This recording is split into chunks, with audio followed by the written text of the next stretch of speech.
Okey, kita pergi pada soalan-soalan mengaplikasi ataupun soalan melukis ataupun kita menggunakan penggunaan tangan lah banyak kat sini kan. Penggunaan tangan dalam tajuk elektromagnet. Elektromagnet kan. Jadi kita tengok soalan pertama. Okey kan. Dia kata Raja menunjukkan satu magnet dihasilkan oleh satu konduktor yang membuat arus. Okey kan. Tandakan arah aliran arus dalam gegelung tersebut. Jadi dia kata arah aliran arus mesti arus mengalir pada terminal apa? Negatif ke positif. Ya, arus. Apa arus? Positif ke negatif. Ya, ingat kan? Cikgu ulang balik kan? Kalau arus dia adalah daripada positif ke negatif. Medan elektrik daripada mana? Negatif ke positif. Positif ke negatif. Ini adalah sama. Boleh? Ini satu geng. Yang bezakan ialah pengaliran elektron, iaitu daripada negatif ke terminal positif. Jadi sebab dia minta arus, kita lukis gambar arus daripada positif ke negatif. Jadi arah di mana? Positif di sini, dia akan lalu sini dan dia masuk ke dalam kertas. Boleh? Tapi sebenarnya bukan masuk ke sini. Dia keluar ke sini. Faham kan? Kita tak nampak lah sebab kita lindung kan. Dia keluar sini dan bergerak ke sini. Jadi kamu lukis arah dia saja kan. Tapi dia kata dah arah pengaliran arus dalam gegelung dawai. Jadi tak kisah mana-mana lah. Penting arah tu betul lah. Jadi kita lukis arah kat sini. Boleh kan? Arah dari sini gerak sini. Kalau kamu lukis sini pun tak apa juga. Tak ada masalah lah kan. Okey, soalan yang seterusnya. Dia kata tanda dengan anak panah kompas memplot untuk menunjukkan arah medan magnet. Arah medan magnet. Bila arus mengalir saja dalam konduktor ni, kita panggil straight wire lah konduktor kan. Konduktor ni, maka arus akan terhasil, medan magnet akan terhasil sekitar ni. Dan medan magnet sekitar ini terhasil, dia menunjukkan arah dia. Arah dia dapat ditentukan dengan menggunakan apa? Apa kaedah? Ya, genggaman tangan kanan. Genggaman tangan kanan di mana ibu jari ialah apa? Arah arus. Ibu jari adalah kan? Ibu jari adalah arus dan jari lain ialah arah medan magnet. B simbolnya. Boleh kan? B medan magnet. IB. Boleh kan? Jadi bila kamu buat ni, cuba kamu buat tangan. Tangan ibu jari menunjukkan ke apa? Ke apa ni? Ke dalam kertas ni lah. Ke dalam kertas ni. Arah mana? Ikut jam ke lawan jam? Ikut jam. Okey, ikut jam. Jadi kamu lukislah arah ikut jam. Okey, ni gambar dia kan. Mana arah dia? Ni arus masuk. Bila arus masuk ke sini, I masuk. Okey, ni arus tadi kan. Jari akan ke sini. Nampak kan? Ibu jari menunjukkan arah arus. Ibu jari inilah. Ibu jari kamu kan. Arah arus. Dan jari-jari lain ni menunjukkan arah medan magnet. Arah dia macam ni. Macam ni maksudnya arah dia adalah arah mengikut arah jam. Boleh kan? Arah jam. Kan? Menggunakan genggaman tangan kanan. Ini cara dia. Boleh kan? Okey, ada soalan tadi? Tak ada kan? Cuma cikgu nak tanya sikit lah. Alah, gambar ni ke belakang sikit. Banyak sikit lah gambar ni. Okey, kompas tunjuk ke mana? Arah kompas ni. Arah kanan. Okey, cuba kita buat macam ni Ikut jam kan? Ikut jam ke sini. Jadi kompas tunjuk arah mana? Kamu buat je. Arahnya adalah ke sini. Boleh Sebab dia ikut arah medan magnet tu. Kompas kan tunjuk arah situ. Itu arah kompas lah Okey, tak ada soalan Okey, tak ada, kita lajukan sikit. Tadi dah terang dah. Okay, kita pergi pada soalan yang seterusnya. SPM 2013 soalan dia. Okey, tapi gambar dia macam ni lah. Tak berapa cantik lah. Tak berapa, kata apa? Tak 3D lah. Tak 3D Okey.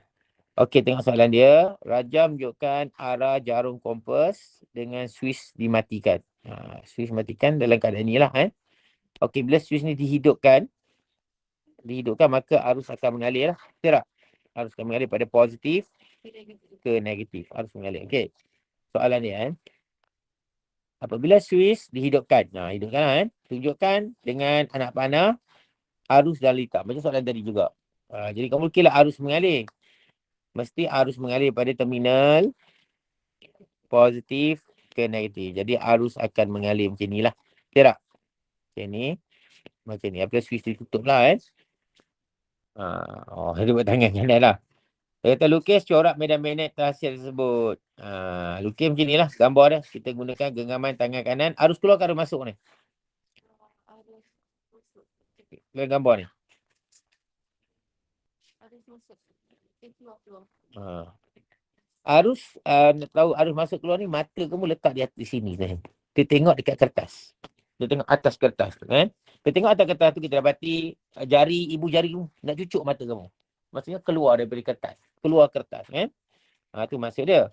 Jadi dia suruh lukis corak medan magnet di atas kertas kabut tu. Nak lukis dia macam ni, kamu kena lukis lah. Kena lukis bentuk bulat je ni. Boleh kan? Sebab nak lukis atas kertas magnet payah ni mungkin ada tempat, ada ruangan khas dia suruh lukis lah ruangan kotak tu.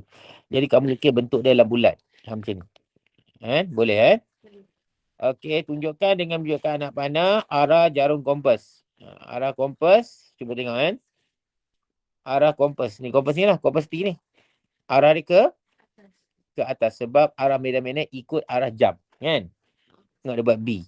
Ni B, sini I. Nampak jadi arah dia ikut arah jam. Jadi macam ni lah. Lawan jam. Oh, cikgu tersilap lawan jam. Saya silap sebut dia tu. Arah lawan jam. Okey kan? Arah lawan jam. Ada juga pelajar ingat kalau masuk ikut jam, keluar lawan jam. Ada juga pelajar ingat macam tu. Dia tak nak dia malas nak ingat genggaman tangan kanan. Dia takut pening. Jadi masuk ikut jam, keluar lawan jam. Dia ingat macam itulah. Terpulang lah kan. Tapi sama je dua-dua kan. Okey, namakan petua yang digunakan untuk tuan-tuan. Senang lah. Apa dia? Genggam tangan kanan. Ya, genggaman tangan kanan. Mudahlah ni kan. Cuma kita nak tahu dia punya arah saja kan. Okey. Ini soalan-soalan yang melibatkan tangan lah. Masyarakat ni genggaman tangan kanan. Okey, kita pergi pada soalan yang berikutnya. SNM 2009 nombor 7. Masih lagi soalan ni menyuruh kita mengaplikasi dalam bentuk melukis Muncul lagi. Ya? Soalan belum muncul. Ya ke? Oh, tak muncul lagi. Sorry lah. Kadang-kadang dia tak sama tau. Cikgu dah buka tapi tak ada. Okey. Cikgu baca kan kamu tak sampai lah kan. Okey, Raja 71 menunjukkan satu dawai membawa arus yang terletak antara dua magnet yang berlainan kutub. Jadi atas kutub utara, bawah kutub selatan. Okey Okey, kombinasi medan magnet dengan arus di dalam dawai. Medan magnet ni adalah medan magnet yang kekal. Medan magnet kekal itu utara selatan tu. Okey dengan arus di dalam dawai. Arus dan dawai maksudnya ini panggil elektromagnet. Arus dan dawai tu menghasilkan daya paduan F. Ni maksudnya daya dalam force daya dalam konduktor yang membawa arus. Okey apabila elektromagnet itu diletakkan dalam medan magnet. Boleh faham tak cikgu? Okey Okey, soalan pertama cikgu tanya. Arus dalam konteks ni arus tu bergerak begini Arus daripada sini, lalu sini dan sini. Okey, pada pandangan kamu di sini, mata kamu di sini, kamu akan nampak mata kamu di sini kamu dapati arus untuk wayar ni. Untuk wayar ni cikgu nak lukis. Ni wayar ni. Ni arus masuk ke keluar? Ya, keluar. Cucuk mata kamu keluar. Cucuk mata kamu dia keluar. Jadi arus keluar. Arus keluar ditunjukkan dalam bentuk simbol ni. Maksudnya skru sudah keluar. Boleh Kalau skru masuk, ada skru dalam. Jadi X. Ni skru dah keluar, tinggal lubang. Arus keluar dari kertas. Okey, itu cerita dia. Okey, soalan ni apa soalan kedua ni? Tak apalah. Soalan kedua lah terus. Mungkin cikgu potong sebab ada soalan. Lukiskan medan magnet paduan yang terhasil. Ni sebenarnya banyak markah ni sebenarnya. Jadi yang pertama, kamu kena lukis bentuk medan magnet daripada utara selatan ni dulu. Lepas tu baru kamu lukis bentuk medan magnet terhasil pada sini. Okey Okey, dengan menggunakan anak panah tunjukkan arah daya. Tak apa, daya senang je. Dah lukis pun kita lukis daya dia kan. Jadi cara nak lukis dia ada jawapan. Oh, sabar dulu. Okey. Okey, kamu lukis ni dulu kan. Mula kamu lukis macam ni. Kutub utara, kutub selatan, betul tak? Lukis macam ni. Cikgu pun lukis lebih kurang je lah kan. Arah dia utara ke selatan. Ni. Dan kamu lukis tambah dengan medan magnet yang kita masuk ni. Arus keluar tadi kan? Arus keluar. Maksudnya dia apa? Bila? Dia lawan jam kan? Jam. Lawan jam kita ambil yang kat sini. Lawan arah jam. Ni. Dan benda ni. Ya. Dan benda ni kita akan letakkan dalam medan magnet kekal ni. Ni kalau tunjuk hilang pula. Medan magnet kekal ni kan? Dalam ni. Boleh tak? Boleh. Dalam ni. Boleh? Boleh. Kita letakkan ini dalam ini. Boleh kan? Bila kamu letakkan dalam ni, apa jadi? Dia akan jadi macam ni kan? Cikgu lukis balik. Dia akan jadi macam ni. Utara. Besar sikit lah. Selatan. Jadi kamu lukis ni dulu kan? Ni.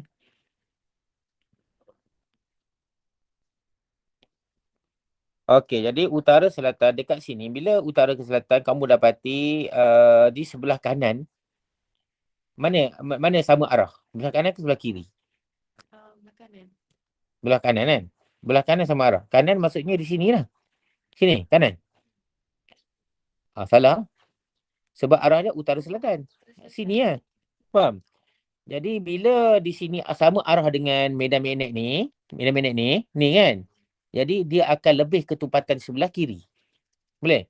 Jadi ketupatan ni lebih sebelah kiri. Jadi banyak medan magnet ni pergi ke sini, akan pergi ke sini. Dia akan ke sini. Sorry, kita tak cantik sangat. Sini dia pergi ke sini. Nampak tak? Okey kan? Dan mungkin yang hujung ni dia tak sampai, mungkin dia adalah satu kat sini.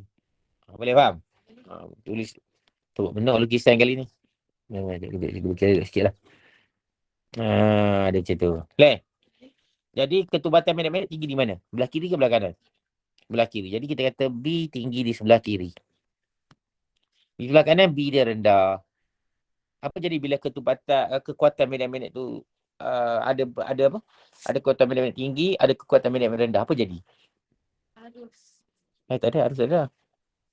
Kita guna arus ni, arus ada dah, arus. Dah habis dah. Kita dah. Apa terjadi? Bila ada medan magnet tinggi, medan magnet rendah. Ya? Magnetik lebih tinggi. Magnetik apa tu? Medan magnet. Daya tasir. Tu je. Daya tasir pada arah? Ada arah utara selatan. Tak ada. Ada arah tinggi ke rendah. Okey kan? Dia akan tasir daya pada arah ketupatan tinggi sebelah kiri kan? Sebelah kanan rendah kan? Jadi daya terhasil pada arah tu. Ni daya F. Boleh faham tak? Maksudnya daripada tinggi ke rendah. Seolah macam ada kamu, kalau kamu elastik burung kan, kamu anggap yang ni kan, macam getah. Yang ini kamu anggap seperti batu. Yang ni. Batu. Bila kamu elastik, sekejap lagi batu tu pergi ke mana? Ke kiri ke kanan? Kiri. Ke kiri. Bila kamu elastik burung, getah tu. Kanan. Ke kanan lah. Boleh faham tak? Kamu elastik burung tu, macam tu. Lepas ke kanan. Dia akan pergi ke kanan. Boleh tu maksud tu bagi medan elastik. Boleh faham tu dah. Jadi kanan. Sebab apa jadi macam tu? Sebab kekuatan medan magnet sebelah kiri lebih tinggi daripada kekuatan medan magnet sebelah kanan. Kenapa? Sebab arah ni sama. Boleh? Kenapa ni rendah? Sebab arah dia berlainan. Itu sebab dia. Jadi sebab ada perbezaan kekuatan medan magnet, daya terhasil. Clear tak soalan ni? Ni sebenarnya soalan ni suruh lukis je. Tapi cikgu nak jelaskan lebih kamu. Sambil tu kita belajar lah kan. Tunjuk sikit. Okey, boleh cikgu nak padam Padam tunjuk jawapan dia lah. Jawapan dia tadi cikgu tunjuk yang ni. Cara cikgu. Okey. Cuma lukisan tak cantik sikit lah. Okey. Tu dah. Ni nak lukis ni boleh kan. Kamu lukis sikit je. Yang penting dekat sini kamu tulis B dia. Yang ni mesti kekuatan medan magnet tinggi sebab arah yang sama. Arah sama. Betul tak? Betul. Okey. B rendah sebab arah bertentangan. Okey. B rendah. Jadi berlakunya perbezaan medan, kekuatan medan magnet. Kekuatan medan magnet. Kan? Jadi daya terhasil. Daya terhasil. Terhasil daripada kiri ke kanan. Itu daya ni. Ni daya yang terhasil. Boleh Itu cerita dia. Okey. Boleh ni soalannya jenis, kalau kamu dapat soalan macam ni kamu elok lukis gambar rajah ni lagi bagus. Dapat markah banyak lukis gambar rajah. Okey, mungkin dia terang lagi kot. Dia terang lagi. Okey, medan-medan utara selatan tambah dengan ni, nampak ulang balik. Ni jari kamu lawan jam. Okey. Dan menghasilkan medan magnet. Ni. Nampak? Medan magnet kat sini kan. Genggam kanan ni Untuk yang ni lah. harus tengok arah medan magnet tu. Arah medan magnet, ya. Lepas tu kita tengok sini. Nampak? Arah sama. Sini arah bertentangan. Boleh? Satu sini, betul? Kalau sini arah dia sama. Sini dan sini. Kan? Jadi B dia tinggi, ini B dia rendah. Okey jadi daya terhasil. Daya terhasil tu. Ataupun kamu boleh guna peraturan tangan kiri kanan Fleming. Tepat tunjuk. Tangan kanan kiri. Tangan kiri. Kenapa tangan kiri? Sebab ada arus. Ada bekalan kuasa. Ni arus. Nampak tak? Yang tadi tak ada bekalan kuasa. Dia bagi galvanometer, tak ada. Kan? Jadi bila ada arus, maksudnya dia ada kiri. Kiri dia ada arus. Jadi kalau cikgu macam ni, maksudnya arus. Arus yang betul. Current. Boleh tak? Arus. Tangan kanan arus tak ada. Nak cari arus aruhan. Cikgu tak buka ni. Sekejap. Tak apa cikgu. Tak lepas sangat. Okey, boleh Kita punya tu tangan kanan kiri tu kan? Okey, jadi cuba kita guna tangan kiri sekarang. Tangan kiri, jari kedua tunjuk ke mana? Selatan. Ya, tunjuk terus ke selatan. Okey, tunjuk ke selatan. Arus masuk ke arus keluar? Arus masuk. Arus. Tengok gambar ni, arus keluar Jadi kamu guna ni. Nampak tak? Jari kedua sentiasa menunjuk ke kutub selatan. Betul tak? Dan ini adalah arus keluar. Arus keluar. Dan ini adalah arah daya. Nampak tak? Tangan kiri Fleming. Cikgu tangkap jari tangan cikgu sekali. Senang. Nak faham betul. Okey lah ada soalan tak? Jadi ingat tangan kiri untuk benda yang ada arus. Arus kan? Ada arus. Arus diberi. Kalau tangan kanan arus tidak diberi, kita cari arus aruhan. Arus aruhan. Kanan kan? Okey, tangan kiri Fleming. Peraturan tangan kiri Fleming. Ini S. Siap dah ni. I. Okay, F. Dah iyalah. Okey lah Okey, kita pergi pada soalan yang seterusnya. Soalan ni banyak jenis macam melukis sikit lah. Nak faham. Okey, dia kata menunjukkan sebuah emitter gelung bergerak. Skala tidak seragam. Tak keluar lagi lah. Sorry. Cik baiklah. Kamu beritahu lah Tunjukkan sebuah emitter gelung bergerak. Skala emitter dalam rajah ni tidak seragam. Tidak seragam disebabkan oleh kesilapan bentuk magnet yang digunakan. Okey. Bentuk magnet mana? Magnet yang kita guna ni. Magnet ni. Patutnya bentuk macam mana? Nak bagi seragam. Bentuk macam mana sebenarnya? Magnet akan ubah je bentuk supaya dia ikut bentuk gelung. Dia akan bentuk macam ni. Boleh? Ini pun jadi bentuk macam ni. Bentuk melengkung. Boleh dia bentuk melengkung ni. Cikgu guna lukis lah ni. Dia macam melengkung sikit kan. Baru jadi bentuk macam ni baru sesuai kan. Supaya dia baru kita kata dia boleh seragam. Okey kan. Pada ruang di bawah, lukis satu bentuk magnet yang betul dengan corak medan magnet yang dihasil apabila magnet itu digunakan. Jadi suruh lukis lah. Jadi sebuah lukis bentuk dia gegelung kan. Bentuk dia macam melengkung. Melengkung. Melengkung dia akan masukkan medan magnet yang lebih seragam. Dia panggil medan magnet berjejarian. Macam ni. Boleh kan? Yang cikgu sebut melengkung tadi kan? Jadi macam ni. Suruh lukis ni yang susah sikit ni. Jadi kamu banyak markah dia kan? Dia kata sini markah pertama kamu mesti ada lengkung. Lengkung, betul. Yang kedua mesti arah yang betul.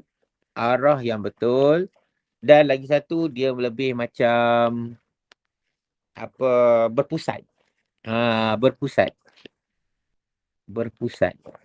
Boleh faham? Itu 3 markah tu. Susah sikit lah ni Soalan macam susah sikit rasa Okey, beri sebab mengapa magnet itu sepatutnya mesti punya bentuk seperti cadangkan. Ada jawapan tak? Kenapa kita nak bentuk macam tu? Kalau kamu jawab supaya skala lebih seragam, tak tepat lah, salah. Kalau emitter seragam tu salah je. Seragam sebab kita nak betulkan seri skala emitter lebih seragam kan.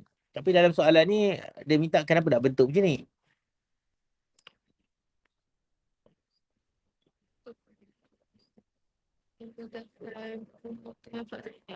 Memudahkan hasil boleh juga rasa kan.